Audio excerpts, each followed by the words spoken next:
Hero kan ya? Itu hero ya? Ini salam ini dong Pak Pendetanya. Dalam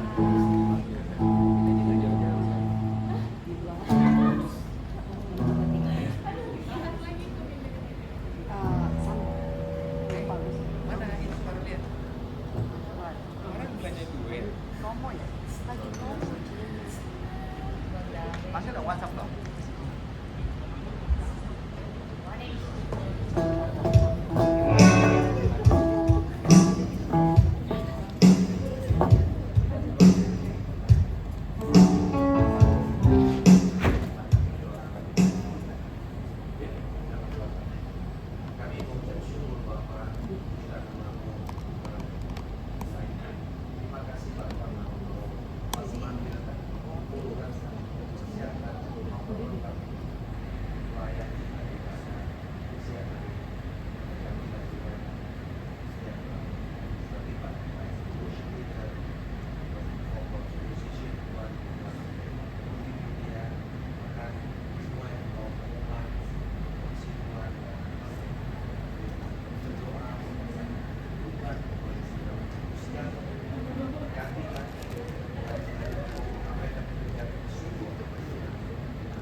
Halo teman-teman semua, apa kabarnya hari ini? Luar biasa ya, walaupun harinya kejepit, kita tetap semangat.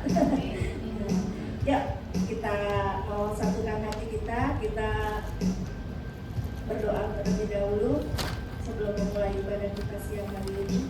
Bapa di dalam surga, Bapa yang Maha Kudus, kami mengucap syukur Bapa untuk siang hari ini Tuhan, kembali Engkau kumpulkan kami di tempat ini Tuhan, untuk boleh bersama-sama ya Tuhan melayani ya Tuhan, untuk boleh ya Tuhan memuji dan menyembah Engkau di dalam roh dan kebenaran ya Tuhan.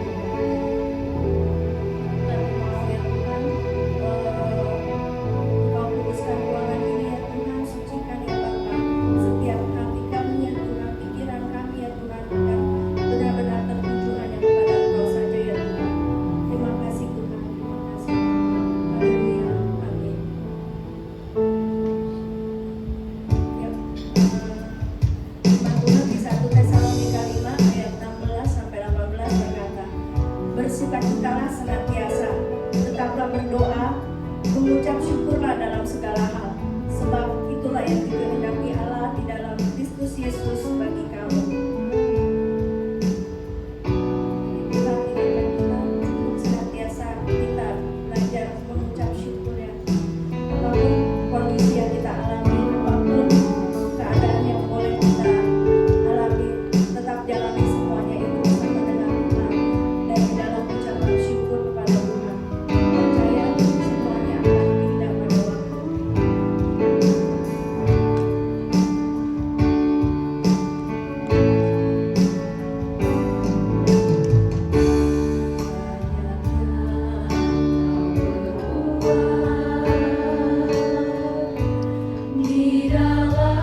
Kemudian firman Tuhan berkata di dalam Khotbah 3 ayat 11, Ia membuat segala sesuatu indah pada waktunya, bahkan Ia memberikan kekekalan dalam hati mereka.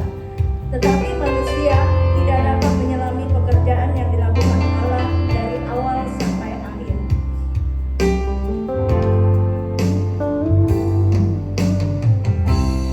Selalu Tuhan menjawab doa, namun Dia beri yang terbaik di waktu yang tepat.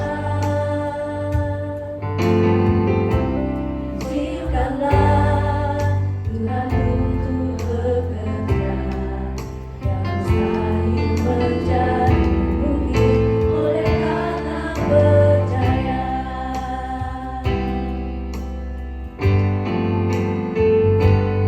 Yesus mendengar lebih dari yang kudoakan. Yesus menjawab lebih dari yang kuharapkan.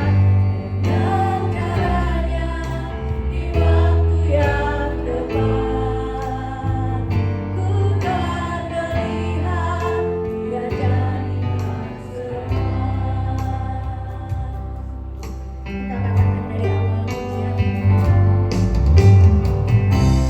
Selalu Tuhan menjawab doa, namun Dia yang terbaik di waktu yang tepat. Izinkanlah Tuhan untuk bekerja yang mustahil menjadi mungkin oleh karena percaya. Mendengar lebih dari yang kudoakan. Yesus menjawab lebih dari yang kuharapkan. Dengan caranya di waktu yang tepat, ku kan melihat Dia jadikan semua. Yesus mendengar lebih dari yang kudoakan. Yesus menjawab lebih dari yang kuharapkan. Dengan caranya di waktu yang tepat, ku kan melihat Dia jadikan semua. Melihat Dia jadikan semua. Bukan melihat Dia jadikan semua. Kami bersyukur Bapa bahwa Engkaulah Tuhan yang melihat segala pekerjaan kami. Engkau yang juga bekerja di dalam kami untuk menghasilkan buah yang akan memuliakan nama-Mu. Biarlah pada hari ini Roh Kudus Kau menyatakan kehendak-Mu yang sempurna kepada kami, mengajarkan kepada kami firman yang akan mengubah hidup kami dan juga membawa berkat kepada orang lain yang ada sekeliling kami. Berkati pemberitaan firman-Mu pada hari ini, berkati hamba-Mu Tuhan dan setiap kami yang mendengar di dalam nama Tuhan Yesus Kristus. Amin. Haleluya. Silakan Bapak Ibu, shalom. Selamat siang. Puji nama Tuhan bahwa sekalipun ini minggu kejepit tetapi sudah tetap semangat. Amin. Baik, hari ini tema kita adalah melekat, ya, abide. Dan kita akan melihat teks kita dari Yohanes pasal yang ke-15 ayat 1 sampai dengan ke-11. Saya beri judul The Fruit of Abiding. Ya, bagaimana kita menghasilkan buah dari melekat itu. Nah, saya akan bacakan dari terjemahan baru Indonesia 2, ya. Jadi mungkin agak berbeda dengan yang ditayangkan, tapi masih mirip. Akulah pokok anggur yang benar dan Bapakkulah tukang kebunnya. Setiap carang padaku yang tidak berbuah dipotongnya, dan setiap carang yang berbuah dibersihkannya, supaya ia lebih banyak berbuah. Kamu memang sudah bersih karena firman yang telah kukatakan kepadamu. Tinggallah di dalam aku dan aku di dalam kamu. Sama seperti carang tidak dapat berbuah dari dirinya sendiri, ia tidak tinggal kalau ia tidak tinggal pada pokok anggur. Demikian juga kamu tidak berbuah jikalau kamu tidak tinggal di dalam aku. Akulah pokok anggur dan kamulah carang-carangnya. Siapa yang tinggal dalam aku dan aku dalam dia, ia berbuah banyak. Sebab di luar aku kamu tidak dapat berbuat apa-apa. Siapa yang tidak tinggal di dalam aku, ia dibuang keluar seperti ranting dan menjadi kering. Kemudian dikumpulkan orang dan dicamparkannya ke dalam api lalu dibakar. Jikalau kamu tinggal dalam aku dan firmanku tinggal di dalam kamu, mintalah apa yang kamu kehendaki, maka akan diberikan kepadamu. Dalam hal inilah Bapakku dimuliakan, bahwa kamu berbuah banyak dan menunjukkan kamu adalah murid-muridku. Seperti Bapa yang telah mengasihi aku, demikianlah juga aku telah mengasihi kamu. Tinggallah dalam kasihku itu. Jikalau kamu menuruti perintah-perintahku, kamu akan tinggal dalam kasihku, sama seperti aku menuruti perintah Bapakku dan tinggal di dalam kasihnya. Semuanya itu kukatakan kepadamu, supaya sukacitaku ada dalam kamu dan sukacitamu menjadi penuh. Saudara-saudara, Yohanes 15 ini merupakan sebuah diskursus atau sebuah percakapan dari pasal 13 sampai 16 antara Yesus dan murid-muridnya. Jadi ini adalah pengajaran yang sangat mendalam dan sekaligus pengajaran perpisahan. Tentu ini pengajaran seandainya orang yang sudah mementor kita 3 tahun setengah bersama-sama dengan kita, hidup dengan kita, hampir mati sama kita, ya, lapar sama-sama, sulit sama-sama, hampir tenggelam sama-sama. Lalu kemudian dia tahu bahwa dia akan pergi dan dia akan mati. Tentu bahwa ini tidak sesuatu yang mudah.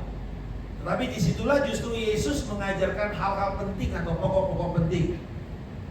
Dan salah satunya adalah tentang Yohanes 15 ini, yaitu tentang relasi antara Kristus dengan murid-muridnya. Nah, saudara, dalam ayat 1 sampai 11 kita belajar tentang bagaimana Yesus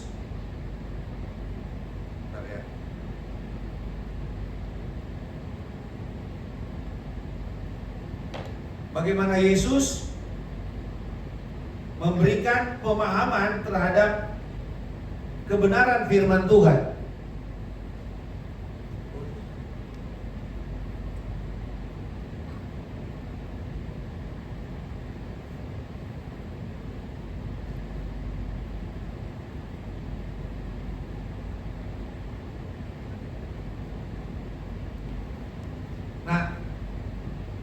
Ada kata kunci yang menjadi penting untuk pengamatan kita sebelum kita akan belajar practical application-nya. Yang pertama, saudara tadi dengar ada kata yang sama terus menerus, saudara dengar apa itu? Kata?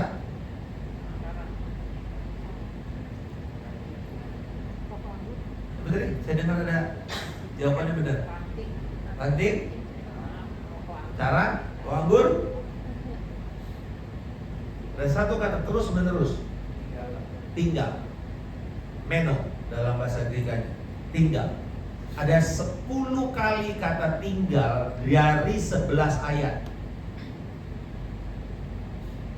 Itulah inti dari pembicaraan Yesus dengan murid-muridnya.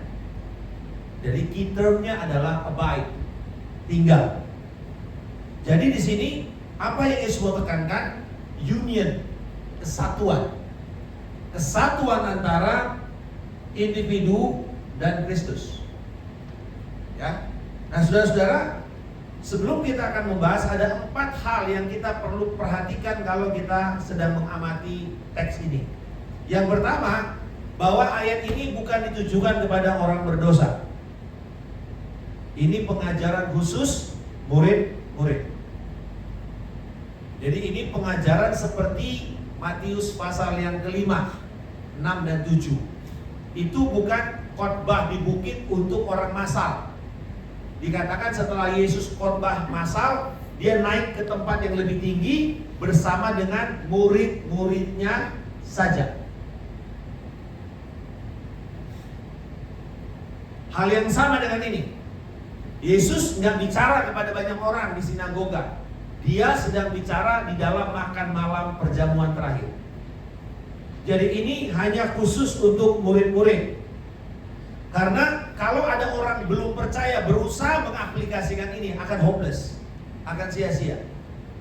Yang kedua, bahwa Yesus mengambil ilustrasi yang paling penting, yaitu apa?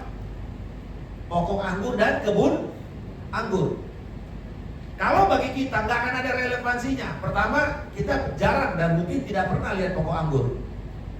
Tapi bagi Israel, pokok anggur bukan cuma sekedar physically mereka lihat, tapi pokok anggur adalah gambaran diri mereka. Konteks teologi perjanjian lama bahwa pokok anggur adalah gambaran bangsa Israel. Mazmur 80, Yesaya pasal yang kelima, Yeskiel, Hosea menceritakan tentang pokok anggur yang mengacu kepada bangsa Israel. Dan Bapa atau Allah Yahweh adalah pengusahanya atau tukang kebunnya, pemilik kebunnya. Jadi ini di luar bangsa Israel, konteks ini akan sulit kita mengerti. Dan ingat, Yohanes menulis ini kepada orang Kristen dengan latar belakang Yahudi. Bukan seperti Lukas.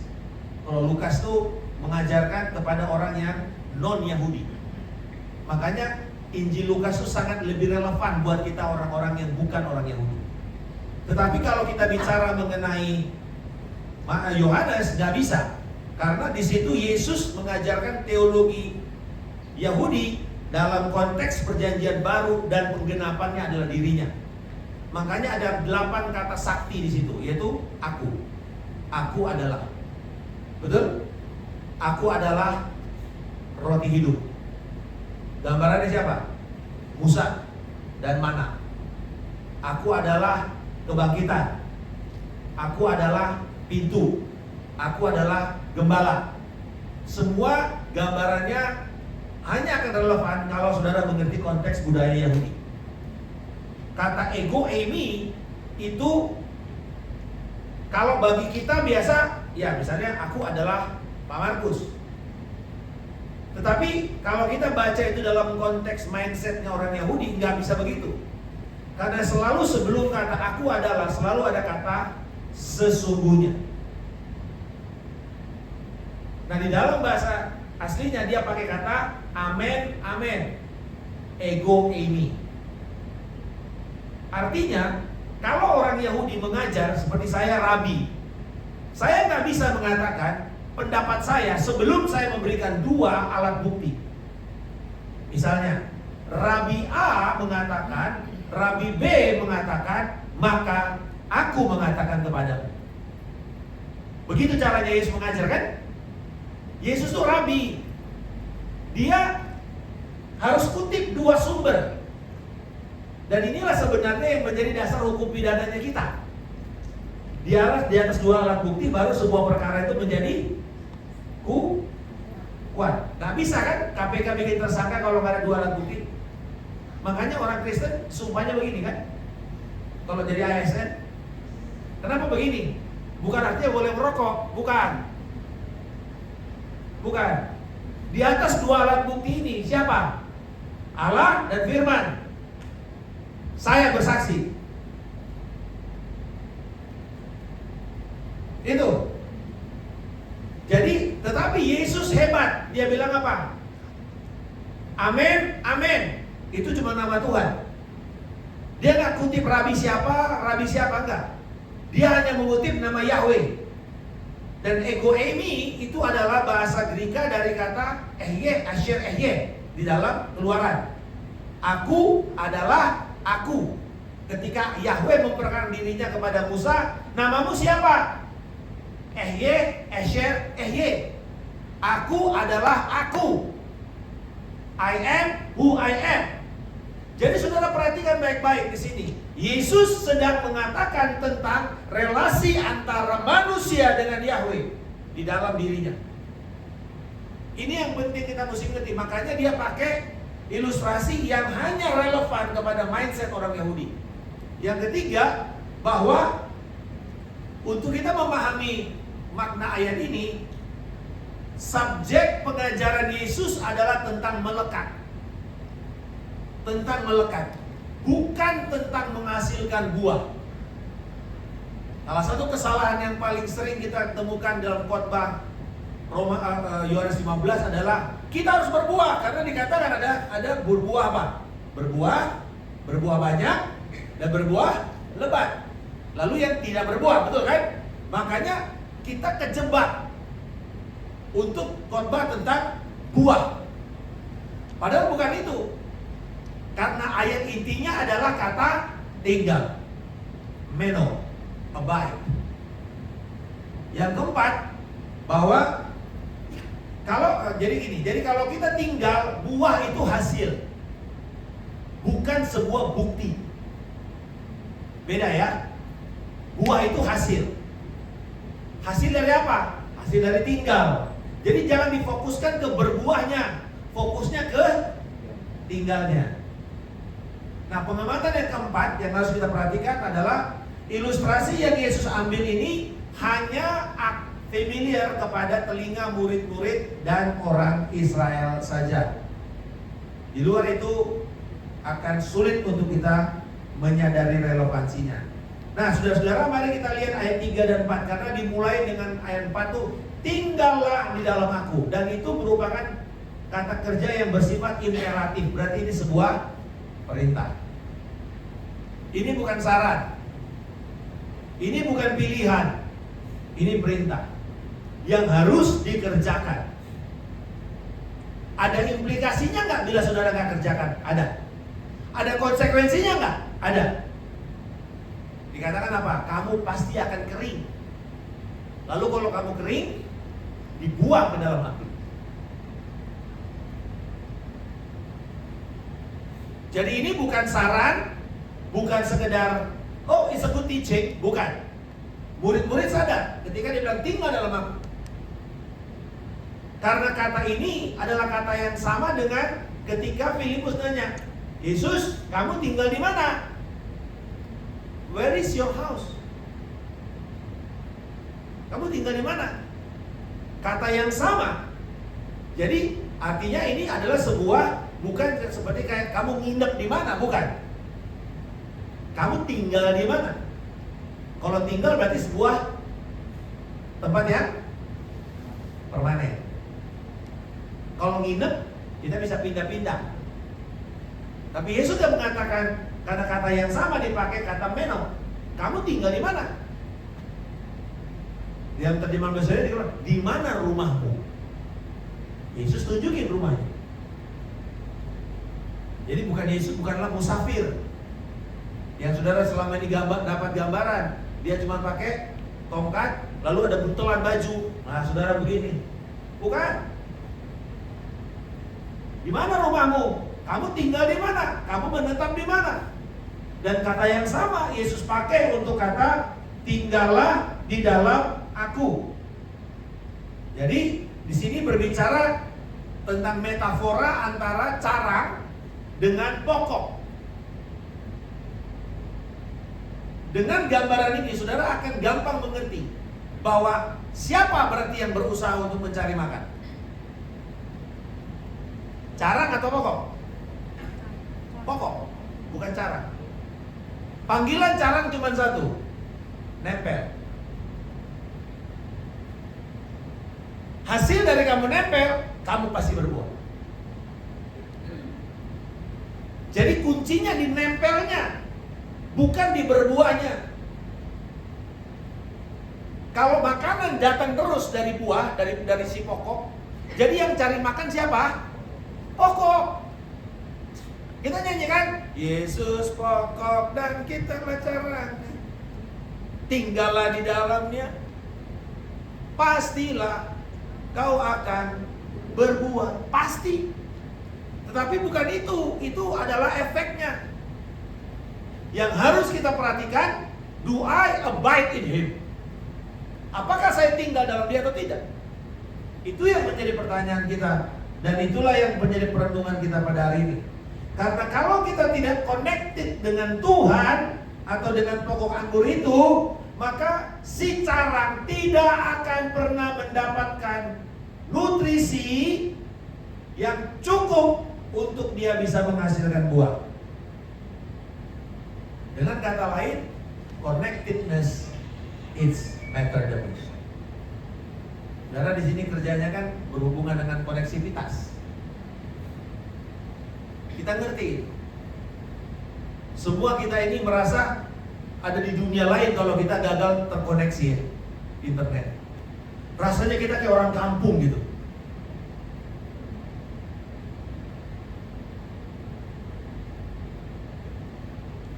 Saudara kemana-mana merasa, aduh ini saya di mana?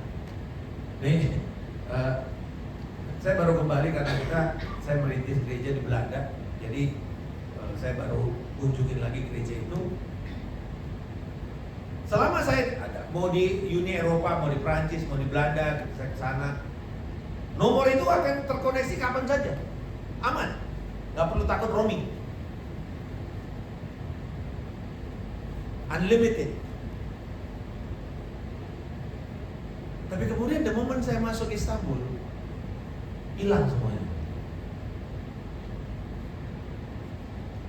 Kalaupun ada, cuma 1 jam, gratis. Kalau saudara pergi ke airport besar gitu ya, harusnya kan anytime kita bisa terkoneksi ya di airport itu. Ini enggak. 1 jam, habis itu habis.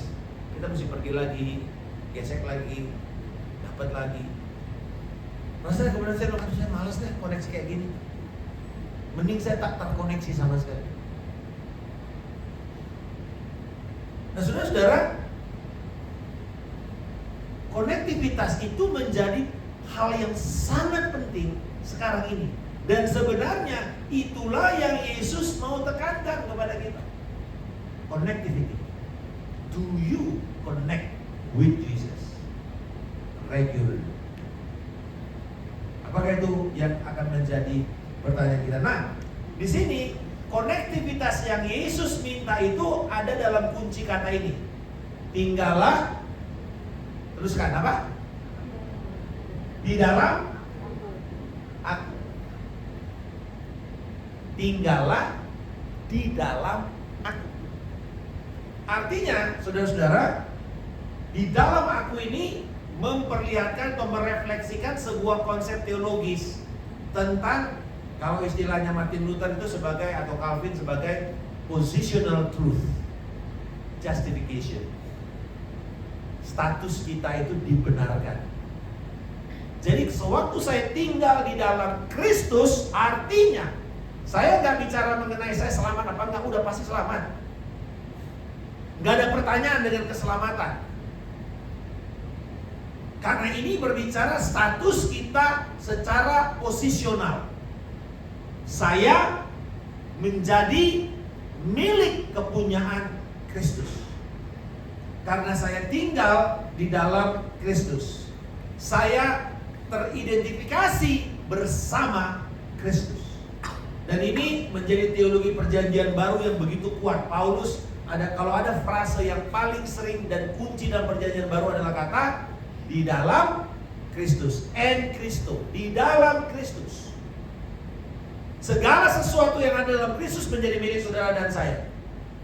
Makanya perjanjian lama belum tentu semuanya itu ayat belongs to us. Enggak. Tapi di perjanjian baru, karena ada frase di dalam Kristus, maka ayat itu menjadi milik kita. Amin, saudara. Walaupun kita bukan orang Yahudi. Kalau perjanjian lama belum tentu, karena itu beberapa itu atau kebanyakan hanya untuk orang Israel yang masih berlanjut sampai sekarang. Nah, saudara-saudara, kalau begitu kita akan melihat bagaimana kita berasosiasi dengan Kristus itu menjadi sangat penting. Sebagai hasilnya dikatakan kamu akan hidup. 1, kamu akan berbuah, kamu akan menghasilkan kemuliaan Allah, kamu akan hidup di dalam kasih Allah, kamu akan memuliakan Tuhan dan hidup dengan sukacita. Ya sudah saudara, sebagai praktek aplikasinya, jadi apa maksudnya tinggal di dalam Kristus? Tinggal dalam Kristus berarti setiap orang percaya akan menghasilkan sesuatu kehidupan yang datang dari Kristus itu sendiri. Mustahil kita bisa menghasilkan kehidupan yang suci. Mustahil. Sehebat apapun usaha kita, sehebat apapun orang itu bisa bertapa di Nepal. Ada satu teman saya, waktu dia belum bertobat, dia mencari sampai ke Nepal untuk mencari seseorang yang bertapa 19 tahun kayak gini. Gak mandi, sampai aut-autan, dan dijadikan orang suci karena bertapa 19 tahun begini. Saudara mau pergi sampai ke ujung dunia pun, saudara gak akan pernah bisa menghasilkan kehidupan Kristus. Kehidupan yang akan tembus sampai ke surga nanti, gak bisa, unless we abide in Him. Tidak ada satu kehidupan yang akan berkenan di hadapan Allah, sehebat apapun usaha kita, unless kita tinggal dalam Kristus. Itu artinya abide in Christ. Ayat 8, coba kita lihat. Ini dia dasarnya, saudara. Kalau bertanyakan lagi, nggak apa-apa dibuka aja ya. Jadi kita akan ada di sini, nggak kemana-mana. Dalam ayat yang ke-8 dikatakan, di dalam hal inilah Bapakku dipermuliakan. Yaitu apa? Kamu berbuah banyak dan demikianlah kamu adalah murid-muridku. Jadi saudara-saudara, kita terkoneksi dengan Kristus, kita akan memuliakan Allah dan memuliakan Kristus. Kita menjadi apa? Dari mana kamu tahu kamu murid Kristus? Karena saya tinggal dalam Allah, Allah tinggal dalam saya, dan kemudian saya menghasilkan buah. Dari mana kamu tahu kamu Kristen? Bukan karena kamu pakai kalung salib, bukan karena kamu ke gereja hari Minggu, bukan karena kamu bahkan datang hari Jumat di sini. Enggak. Bukan karena kamu bahkan khotbah, bukan. Karena saya mengalami, even saya sebagai pendeta, even saya di dalam pelayanan, saya bisa di luar Kristus. Bisa. Dengan teknologi AI, bisa nggak nanti ada pengkhotbah AI? Ada. Pendeta malas untuk eksposisi ayat, pergi aja ke ChatGPT. Apa tuh khotbah? Gak percaya? Bikin aja. Tulis aja. Malas bikin PPT, pergi ke Kanta, type 100 words. Apa yang kamu mau? Keluar template-nya kan? Apa? Gak usah usaha. Only to know the keywords. Itu rahasianya kan? Bisa gak kita di luar Yesus? Bisa. Melakukan pekerjaan pelayanan? Bisa. Tapi dengar, hasilnya adalah sudah sakit mah, akan stres berat. Menjalankan itu dengan kekuatan sendiri. Apa maksudnya abide in Christ?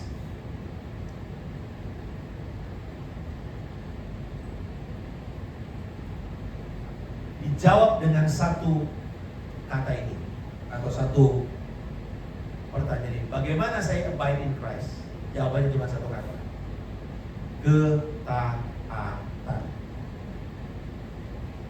Jika engkau tinggal dalam aku, engkau akan melakukan semua perintah-perintahku. Jadi gampang. Tanda orang yang tinggal dalam Kristus itu gampang. Dia adalah orang yang taat. Bukan taat pilih-pilih ayat, bukan taat pilih-pilih firman. Nah, karena Alkitab kita bukan makanan padang. Amin. Makanan padang, saudara ditawarin satu meja, saudara mau pilih cuma satu makan boleh, kan gitu. Tapi Alkitab kita enggak. Kalau kita mengatakan saya tinggal dalam Kristus, maka saya harus wajib hidup seperti Kristus hidup. Itu Yohanes katakan. Kalau kamu mengatakan kamu milik Kristus, kamu wajib hidup seperti Kristus hidup.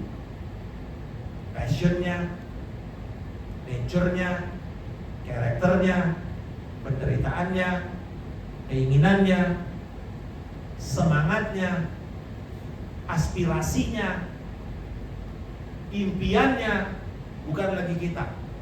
Makanya Paulus bilang, hidupku bukan aku lagi, tapi Kristus.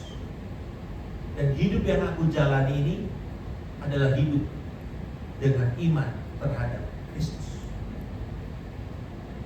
Saudara-saudara, tinggal coba perhatikan di ayatnya yang meliharalah kasihmu, ya. Engkau tinggallah dalam kasihku, itu dalam ayat yang ke-9. Tinggal di dalam kasihku dan menuruti perintah itu sebenarnya sinonim. Sinonim. Tinggallah di dalam kasihku, betul kan? Kamu akan dipelihara di dalam kasihnya. Tinggal di dalam kasih itu sinonim dengan jikalau kamu menuruti perintah. Jadi di sini nggak ada yang sentimental, karena kalau kita tinggal dalam kasih lalu kita cenderung jadi romantis. Padahal enggak, sama artinya. Tinggal dalam kasih artinya apa? Taat. Clear? Gak ribet gitu loh. Yesus tuh ngajar itu walaupun kelihatannya dalam tapi sebenarnya sederhana, simple. Dan ngomong-ngomong mengenai simplicity works, betul kan? Coba perhatikan baik-baik saudara. Sekarang kita carinya yang simple kan? Simplicity in, simplicity works. People love simplicity. Perhatikan laman Google, bandingkan dengan Yahoo. Kenapa 75% orang mau ke Google untuk search engine? Karena gak ribet, semuanya kebanyakan halaman putih kan? Coba pergi ke Yahoo, ribet tulisannya gak karu-karuan. Males orang kesana. Perhatikan Apple. Apple mengerti the power of simplicity.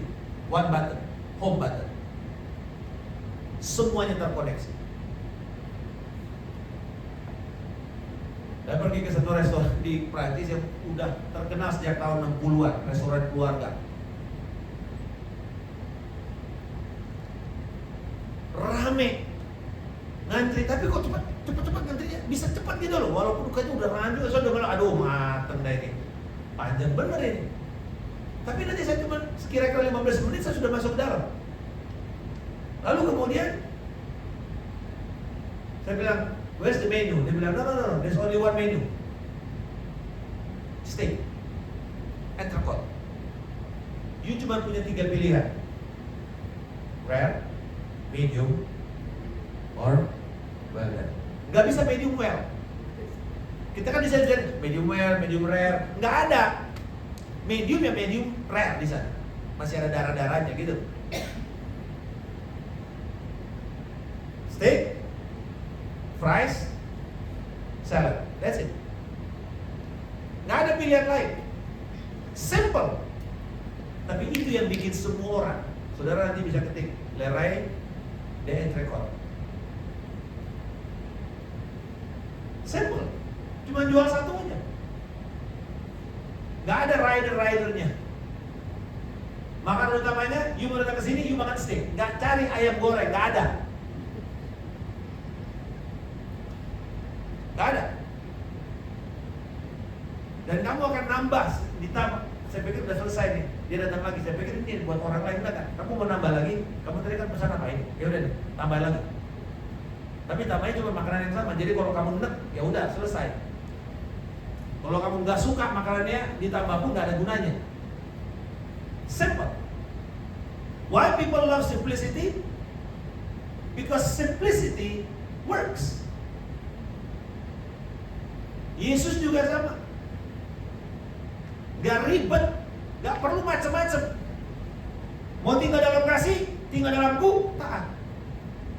Begitu aja. Gak ada cara lain. Nah, apa buah yang akan kita dapatkan?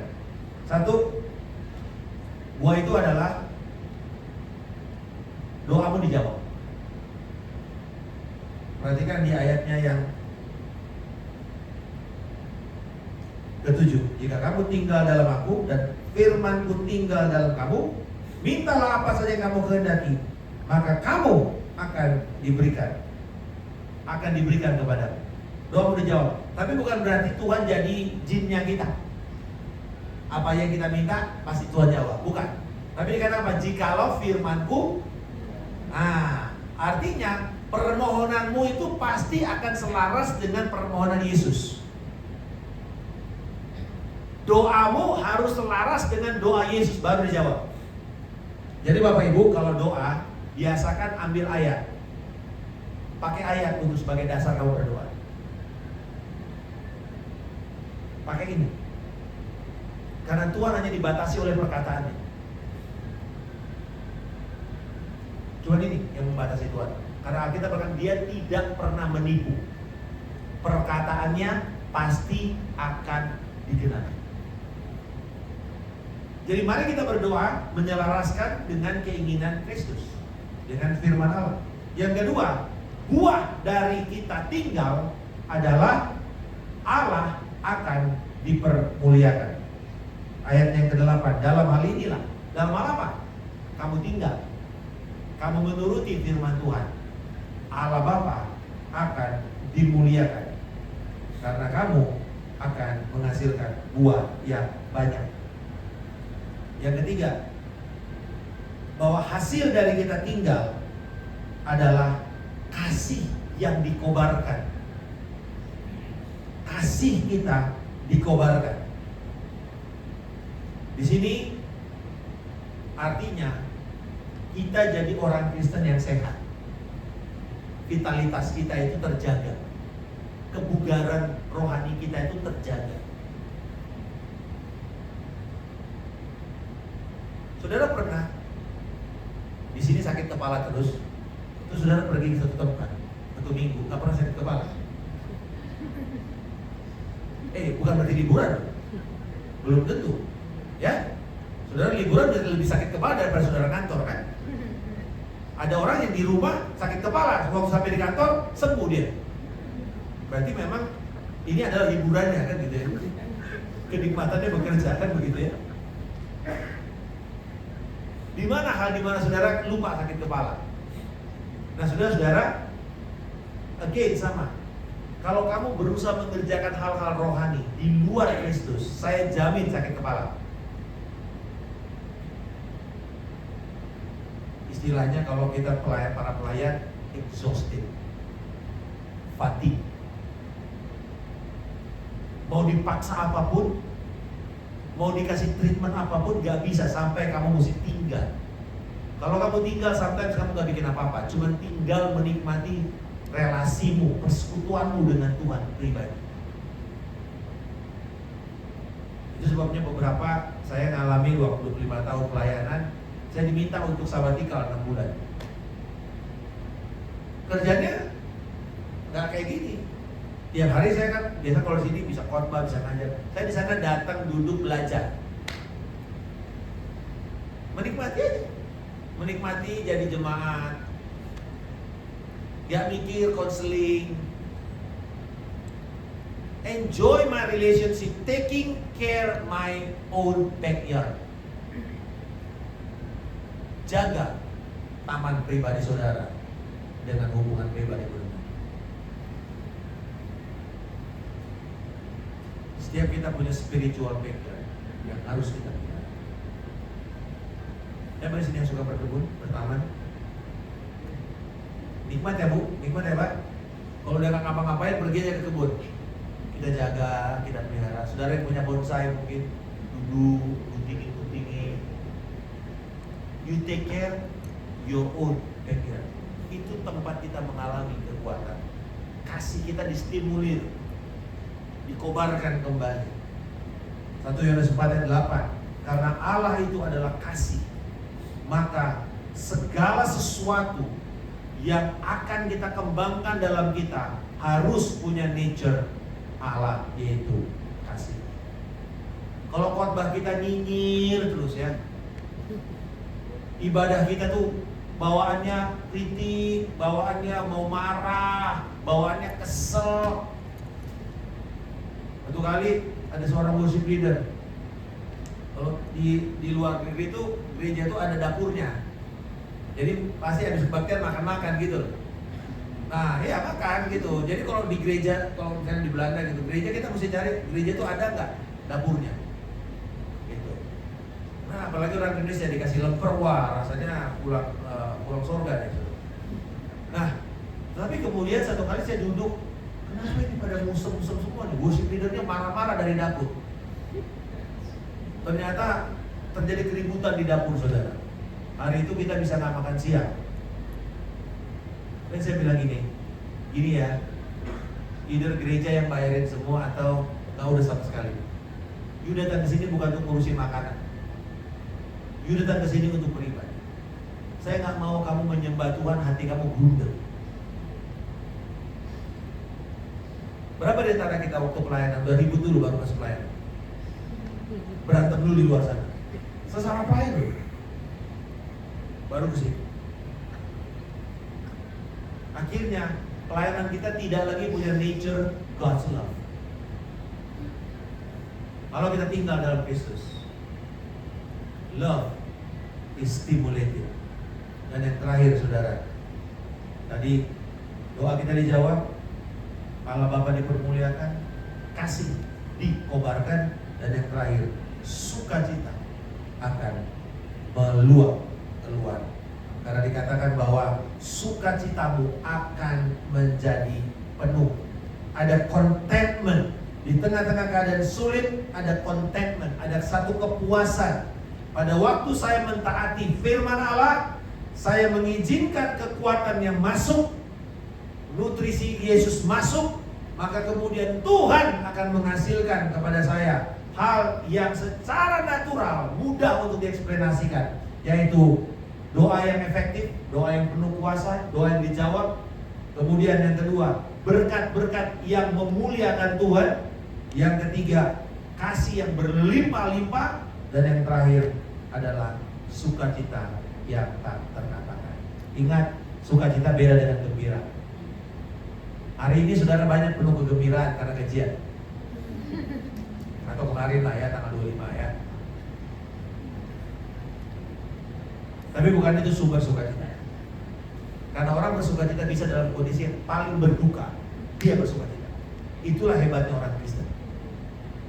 Ya, di tengah-tengah kedukaan kita masih bisa, aku bernyanyi bahagia. Lagu itu kapan kita dengar? Di ibadah penguburan biasanya. Bayangin, lagi ada di situ mayatnya kita nyanyi, ku berbahagia. Ya, gitu. Saudara, kenapa? Sederhana, it's a joy. Joy tidak didefinisikan karena situasi, tapi karena identifikasi kita dengan Tuhan. Karena Allah kita sudah menang, Allah kita sudah bangkit, Allah kita hidup. Sekalipun dia mati, dia mendapatkan kebangkitan. Hal yang sama, kita bisa bersuka. Bapak mau berdoa pada saat ini. Kalau kami saat ini belajar Tuhan, bagaimana tinggal di dalam Kristus. Engkau yang memberkati kami, untuk kami sungguh menyadari bahwa tinggal itu sederhana. Kami hanya perlu menuruti perintah-perintah. Dan Engkau berkata, Tuhan, perintah-perintahmu bukanlah berat, perintah-perintahmu itu ringan, karena Kristus yang telah lebih dahulu menanggungnya. Kristus yang telah menang, Kristus yang bangkit, dan Kristus yang memberikan kepada kami kehidupan kekal itu. Aku berdoa Tuhan pada saat ini, biarlah sukacita kami apapun situasi kami saat ini, Tuhan jawablah Tuhan, kuatkanlah hati jemaat-Mu, dan berikanlah kami Tuhan sukacita yang melimpah, karena Kristus yang tinggal pada kami, dan tidak ada satupun yang bisa mengambil itu dari tangan kami. Dalam nama Yesus kami berdoa, amin. Kita bagi beri Bapak Ibu. Kita akan menerima berkat dari Tuhan. Mari kita lebih dahulu bersyafaat kepada Tuhan. Kami berdoa Bapa untuk bangsa negara Tuhan. Istimewa masuk di dalam minggu-minggu yang menjadi penentuan begitu banyak orang untuk calon presiden dan wakil presiden. Bapa, kami berdoa, biarlah kiranya ini tidak akan memecah Tuhan bangsa kami, tidak akan menimbulkan marah dan kerusuhan. Walaupun begitu banyak intrik-intrik akan mulai bergolak, Bapa, dalam nama Yesus kami berkata bahwa kedaulatan mulai memerintah.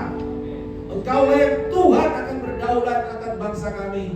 Engkau yang tahu bagaimana yang terbaik buat bangsa kami. Engkau memiliki rencana yang indah bagi bangsa Indonesia. Kami berdoa biarlah rencana itu adalah rencana yang berkelanjutan. Engkau pilih orang-orang yang sungguh akan bisa membawa bangsa ini sesuai dengan visi, membangun satu dengan yang lain, bukan menghancurkan Tuhan. Kami berdoa bahkan Gustuk Jakarta Tuhan, berkati terutama dalam kualitas udara. Banyak orang-orang yang mengalami sakit penyakit pernafasan karena polusi udara. Kami berdoa Tuhan, bila kiranya Engkau dan memelihara kami, anak-anak kami Tuhan di rumah, dimanapun kami pergi, di lingkungan kerja kami, dimanapun Tuhan kami bisa melayani. Tuhan, kami berdoa perlindungan Tuhan, penyertaan-Mu di dalam nama Tuhan Yesus Kristus. Kami berdoa khususnya Tuhan, Lusman Friend Tuhan, berkati Tuhan, berkati dari pucuk pimpinan sampai kepada semua orang, baik dimanapun, baik di pusat maupun di semua cabang-cabang yang ada. Berkati Tuhan dan buat ini berhasil sehingga Engkau akan dipermuliakan. Tuhan, sebab kami tinggal dalam Engkau, Engkau akan memakai anak-anak-Mu Tuhan untuk jadi berkat dan menjadi kesaksian dalam integritas dan kejujuran, ketulusan hati dan kerendahan hati. Bapak, kami mengucap syukur, berkati juga sisa pelayanan kami sepanjang akhir pekan ini, dimanapun Tuhan kami ditempatkan melayani. Biarlah kiranya kasih Kristus itu mengalir, sehingga buah yang kami lepaskan Tuhan adalah buah yang datang dari Kristus dan buah yang menyenangkan Tuhan. Terima kasih Bapa. Kami berdoa pada saat ini, kami akan melanjutkan pekerjaan kami, pengabdian kami. Biarlah kiranya Tuhan menyertai dan memberkati. Dan terimalah berkat Tuhan.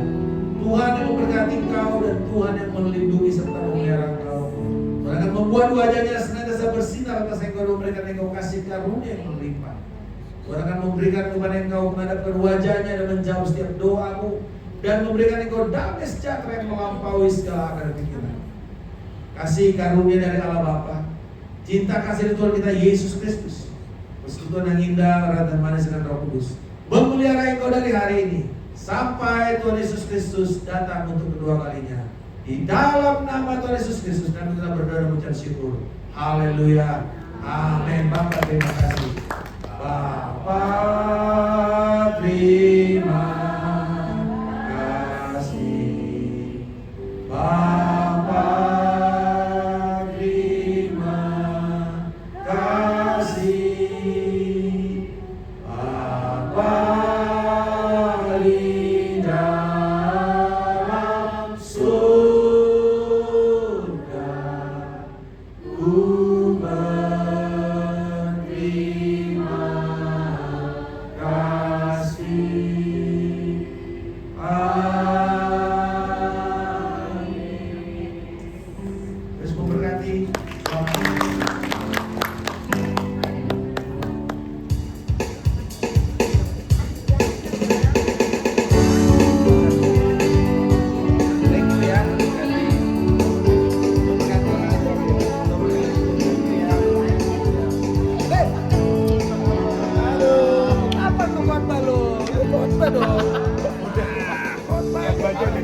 Di WhatsApp baru datang. Aduh.